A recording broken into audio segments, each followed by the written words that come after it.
David is back in Wuhan now. I know you just got there a couple hours ago. Just what's it like from what you've seen so far? You know, you get the feeling, Anderson, that this is a city trying to awaken once again. I mean, it was a 76-day brutal lockdown, harsh conditions in many of the communities here. Folks couldn't leave their homes. They were sealed off, not even to go outside to get a little bit of air. And so you start to see it's coming back. In fact, one of the things that we're struggling with here is the background noise of traffic. But that's a good sign, right? I mean, that means that clearly folks are trying to get back to life, trying to get back online with their businesses. Kind of surreal. I mean, the last time I was here was 3 months ago, and I woke up kind of in the middle of my nap around 3 a.m. local time, realizing that 3 months ago to that day was when I got a call saying, you got to get out. The city's about to go on lockdown. What procedures and what kind of screening process, if any, did you have to go through? Did you have to get tested? And what are the controls like in Wuhan for citizens?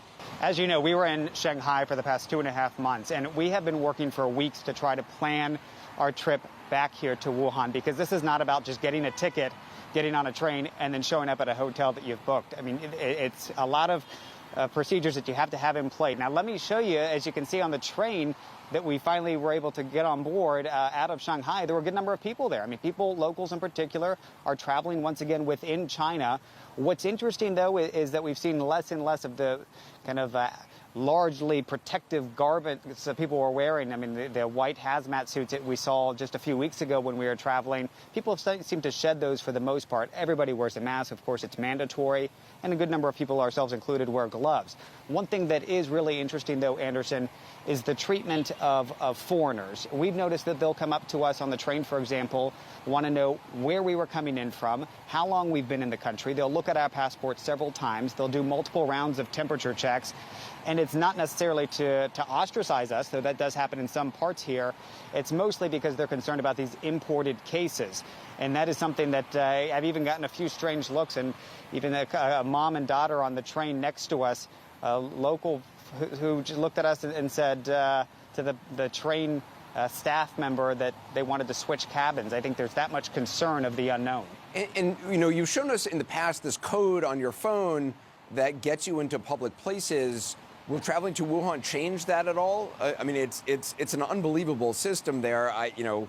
For a lot of reasons, it probably would not exist in the United States. But will you have to quarantine once you leave Wuhan?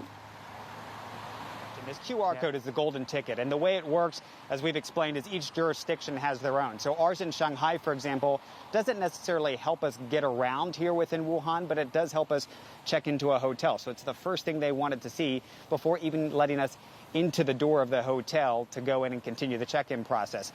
As of now, ours has remained green. As you know, green is kind of the clear all to go through.